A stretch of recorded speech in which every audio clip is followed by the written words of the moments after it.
Assalamualaikum warahmatullahi wabarakatuh. Alhamdulillah. Wassalatu wassalamu ala rasulillah wa ala alihi wa ashabihi wa man wa'ala la hawla wa la quwata illa billah. Amma ba'd. Kaifa halukum ayyuhat talabah? Hal antum bi khairin? Khairin insyaallah. Baik ayyuhat talabah.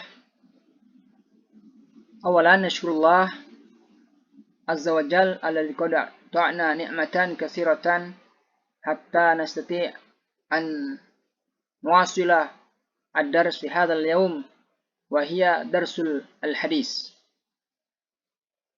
Darsuna al-an yani al-hadis al-thamin wal-'ishrun. Qabla al-usbu' laqad akhadna al-hadis as-sabi' wal-'ishrun wal-han sana'khudhu al-hadis al-thamin wal-'ishrun. Falidzalik alaikum bi-ihtimam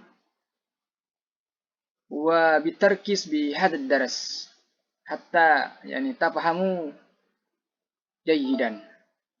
Tapi ayat talabah mubashara namdi wa namshi ila ad-dars yani. Naam. Iftahu as-safha يعني 45 انظروا في أو انظروا إلى التراب يعني هنا صفحة 45 يعني الحديث الثامن والعشرون. طيب.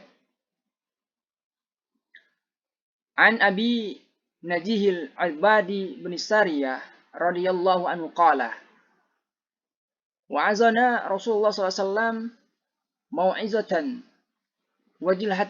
وزلت منها القلوب وزرفت منها العيون فقلنا يا رسول الله كأنها موعظة مودع فأوصنا قال أوصيكم بتقوى الله والسمع والطاعة وإن تأمر عليكم عبد فإنه من يعيش منكم فسيرى اختلافا كثيرا فعليكم بسنتي وسنة الخلفاء الراشدين المهديين عضوا عليها بالنواجذ وإياكم ومحدثات الأمور فإن كل بدعة ضلالة. رواه أبو داود والترمذي وقال حديث حسن صحيح. Hai ayat talabah, tafsilan li wa tafhim lakum antiku wa ashrahu hadha dars bil lugha al-Indonesiyah. Baik, untuk mempermudah dan agar bisa cepat dipahami, maka pembelajaran ini akan disampaikan dengan berbahasa Indonesia, yaitu bahasa kita semua. Baik. Langsung saja kita ke inti permasalahan, yaitu hadis yang ke-28. Hadis yang ke-28. Ini lanjutan dari hadis yang sebelumnya. Tadi sudah disebutkan bahwasanya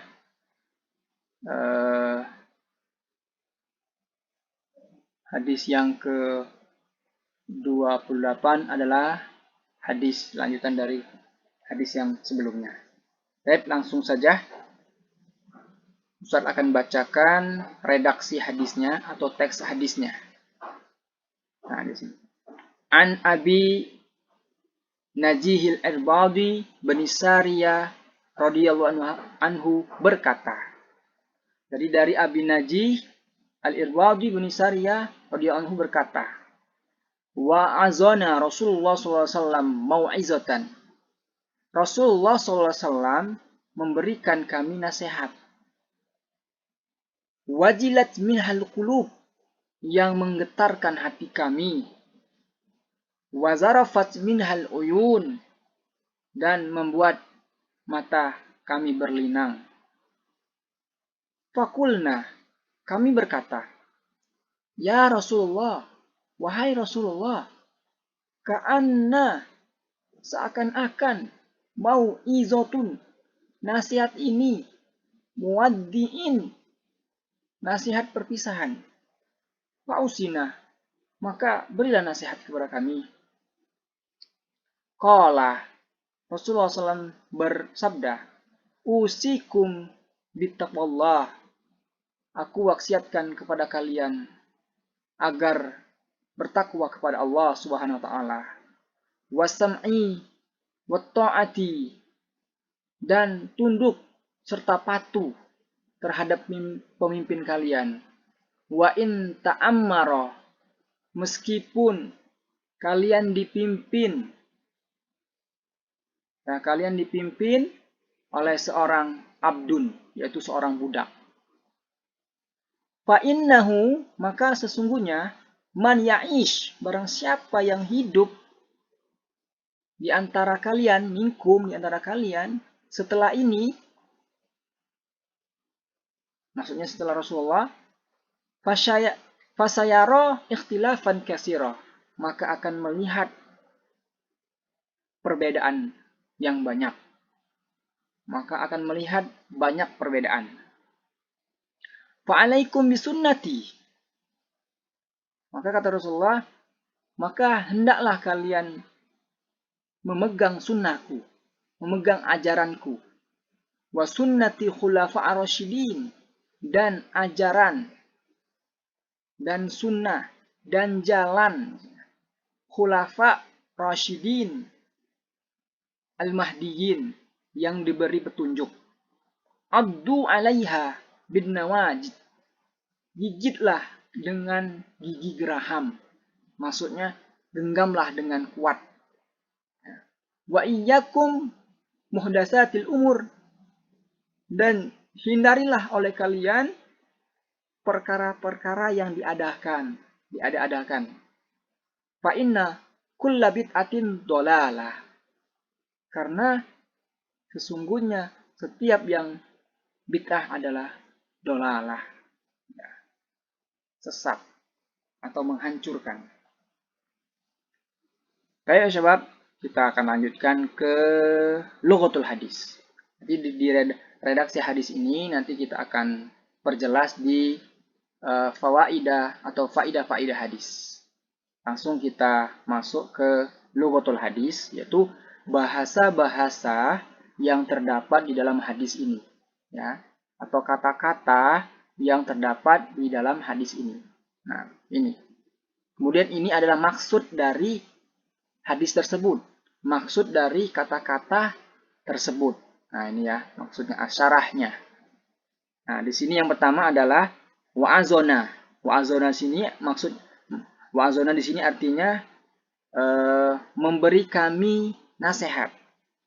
Nah, maksudnya maknaha, yakni artinya nasohana wa zakarona, yaitu memberi kami nasihat atau menasihati kami, wa zakarona, dan memberikan peringatan kepada kami atau memperingati kami. Itu ya. Kemudian di sini wajilat minhal qulub, yang artinya hati bergetar. Hati bergetar. Maksudnya adalah ai khaffat asyadul khauf, yaitu rasa takut yang sangat. Jadi bergetar hati di sini maksudnya adalah rasa takut yang sangat. Kemudian selanjutnya, yakni zarafat minhal uyun.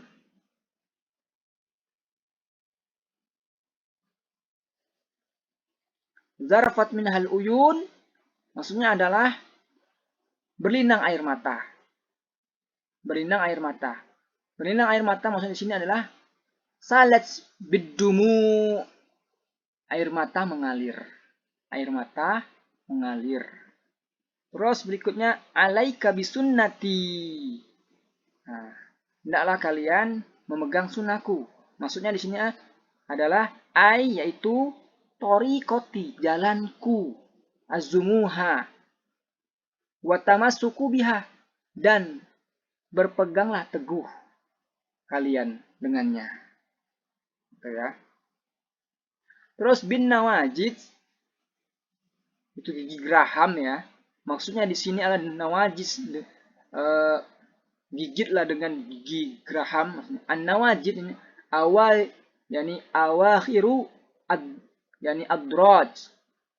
Yaitu nawajid ini adalah gigi geraham yang paling belakang. Nah, istilahnya gigitlah dengan gigi geraham yang paling belakang. Nah, maksudnya wal murad, maksudnya al mubalaghah fitamassuki bisunnah ini, maksudnya ini adalah kalimat mubalaghah, ya, kalimat melebih-lebihkan itu. Maksudnya sangat gitu. Sangat-sangat, maksudnya pegang dengan kuat gitu ya. Melebih-lebihkan fitamassuk pada berpegang teguh dengan sunnah. Di sini maksudnya gini, gigitlah dengan gigi geraham itu maksudnya peganglah dengan kuat. Gitu ya. Kemudian yang berikutnya bid'atun. Bid'ah di sini secara bahasa adalah perkara baru. Nah, perkara baru. Maksudnya di sini adalah ma ahdasa fid dini bi ghairi dalili asy'ari. Yani apa-apa yang baru dalam agama yang tanpa didasari dengan dalil syar'i. Itu adalah bid'ah. Kemudian yang terakhir adalah dolalatun. Dolalatun. Ai halakatun. Dolalatun ini adalah sesat. Maksudnya di sini adalah yang menghancurkan. Baik. Kita lanjutkan ke faidah hadis. Nah, nanti di sini di faidah hadis ini kita akan bisa memahami apa dan maksud di hadis tersebut. Yang pertama, di hadis yang 28 ini kita bisa mengambil atau kita bisa mengetahui bahwasanya di hadis ini masyru'iyatul mau'izah wa ahamiyatuha. yakni bahwasanya di hadis ini adalah dianjurkan masyru'iyah itu disyariatkan mau'izah, yaitu sebuah nasihat, wa ahamiyatuha, dan penting adanya, ingkanat fi mahaliha, apabila nasihat itu diberikan pada tempatnya, pada waktunya, wa kanat mu'asirah, dan itu mempunyai pengaruh. Jadi maksudnya adalah di dalam agama Islam, yaitu agama kita, itu disyariatkan untuk memberikan nasihat karena itu penting. Tetapi memberikan nasihat itu yakni sesuai pada waktunya, sesuai pada tempatnya, sehingga nasihat itu mempunyai pengaruh. Paham ya maksudnya ya? Ini faidah yang pertama yang bisa kita ambil dari hadis yang 28. Kemudian yang berikutnya, yang kedua, innal qalba idza khafat zarafat ain. Nah, sesungguhnya sesungguhnya hati jika takut, khafa jika takut, zarafat ain, maka air mata akan mata akan berlinang. Wa bina'an alaihi fa inna qasi, dan apabila hati qalb, yani hati qasi, keras, la tazruf ainuhu, maka matanya tidak berlinang, min khasyatillah, dari takut kepada Allah. Ya, jadi maksudnya ketika hati takut kepada Allah, maka akan berlinang mata. Ya, berlinang air mata. Dan ketika hati tidak takut kepada Allah, maka air mata tidak berlinang karena takut kepada Allah SWT. Baik, yang berikutnya, yang ketiga, masyru'iyatu talabul wasiyah minal ghair. Nah, masyru'iyah disyariatkan meminta tolab, yakni meminta al-wasiyah, nasihat min ghair, yakni dari orang lain.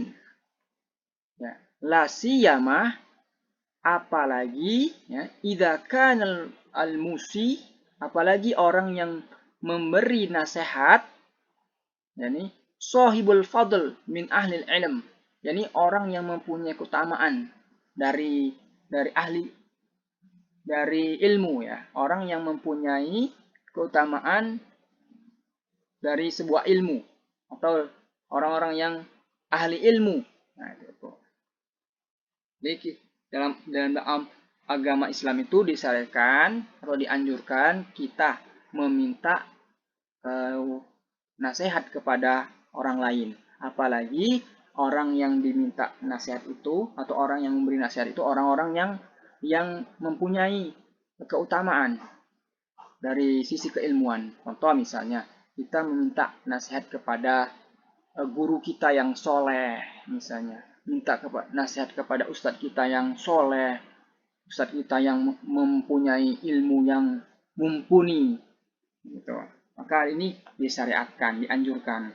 Atau kepada siapa saja, kepada orang tua kita yang soleh, soleha, kepada teman kita yang soleh, soleha, dan orang-orang yang lain yang mempunyai keutamaan dari sisi keilmuan, kita dianjurkan untuk meminta nasihat kepadanya. Ya.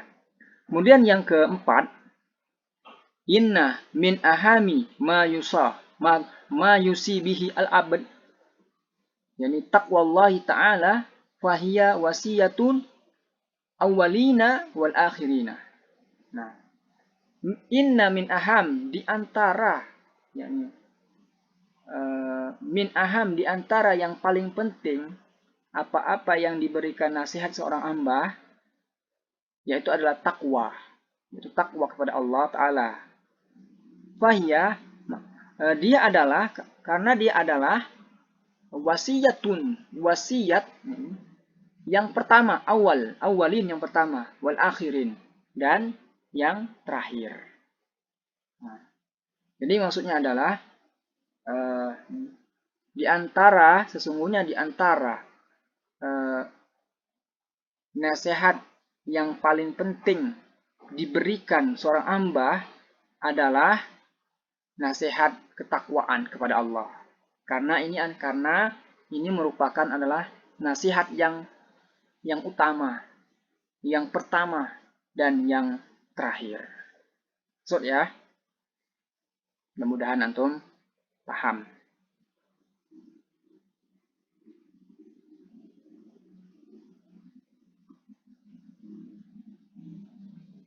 Kemudian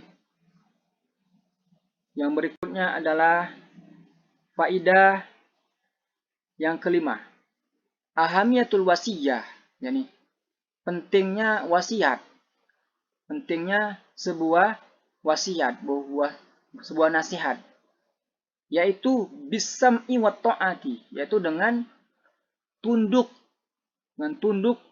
wa ta'ah dan taat li amiril muslimin, terhadap pemimpin orang mukmin, alal haq, atas kebaikan, wa tamassuk, yakni bisunnati,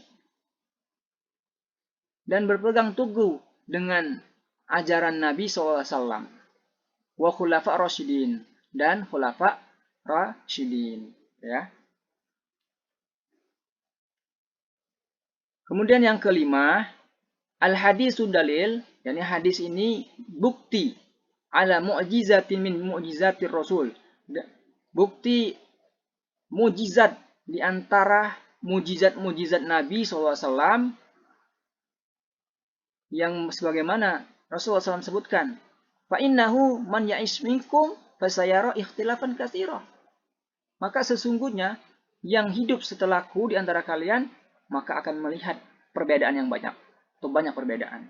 Ini salah satu mujizat Nabi SAW, karena bisa memberitahukan sesuatu yang akan terjadi terhadap orang-orang yang hidup setelahnya, yaitu apa? Perbedaan yang banyak, atau banyak perbedaan pendapat, seperti itu ya.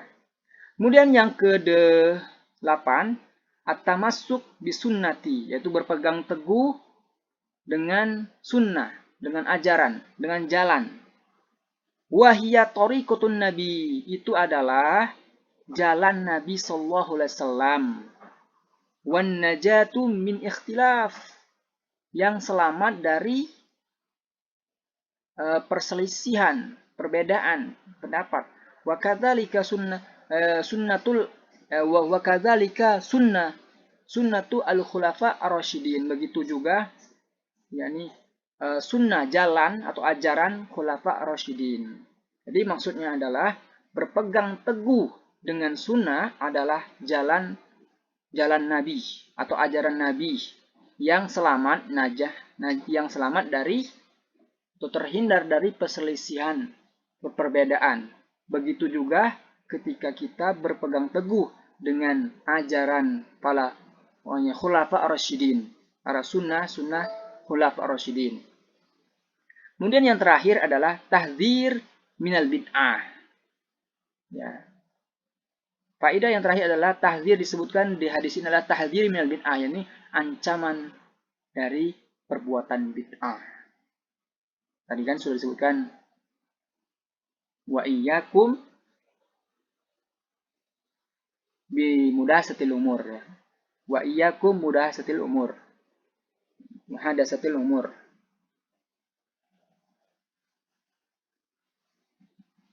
Jauhlah oleh kalian perkara-perkara yang baru atau perkara-perkara yang diadakan. Dan yang terakhir adalah qawaidu mustanbatatun minal hadis as-samin wal 'ashrun. Kaidah fil ittiba', yakni kaidah dalam mengikuti. Kullu bid'atin dolalah. Setiap yang diada-adakan itu dolalah, sesat, menghancurkan, kehancuran.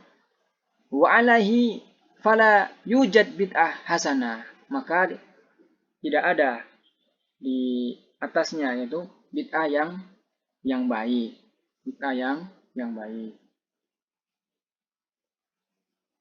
Wallahu a'lam bishawab. Semoga bermanfaat. Semoga antum paham penjelasan ini. Jika antum belum paham, boleh antum tanyakan ya kepada Ustadz. Intinya hadis ini menjelaskan tentang wasiat Nabi terhadap sahabat, yang mana nasihat ini membuat sahabat bergetar hatinya dan berlinang air matanya. Dan para sahabat merasa ya seakan-akan nasihat ini adalah nasihat perpisahan ya sahabat terhadap Nabi Shallallahu Alaihi Wasallam. Kemudian di sini juga wasiat yang diberikan Nabi kepada sahabat adalah agar bertakwa kepada Allah dan patuh terhadap pemerintah atau pemimpin, walaupun pemimpin itu adalah seorang budak. Kemudian juga Nabi menyebutkan di hadis ini bahwasanya orang yang hidup setelah Nabi maka akan melihat perbedaan, perselisihan yang banyak, atau banyak perbedaan. Maka Nabi SAW menganjurkan untuk berpegang dengan sunnah, yaitu dengan ajaran Nabi SAW dan khulafa ar-rasyidin. Berpegang dengan kuat agar, dan barang siapa yang berpegang dengan sunnah Nabi SAW dan khulafa ar-rasyidin maka akan terhindar dari perselisihan. Kemudian Nabi juga menyebutkan di sini agar kita menghindari perkara-perkara yang diadakan dalam agama, karena itu akan menghancurkan pelakunya. Wallahu a'lam bishawab. Nah, tatim bidu'ai kafaratul majlis. Subhanakallahumma wa bihamdika asyhadu an la ilaha illa anta astaghfiruka wa atubu ilaik. Assalamualaikum warahmatullahi wabarakatuh.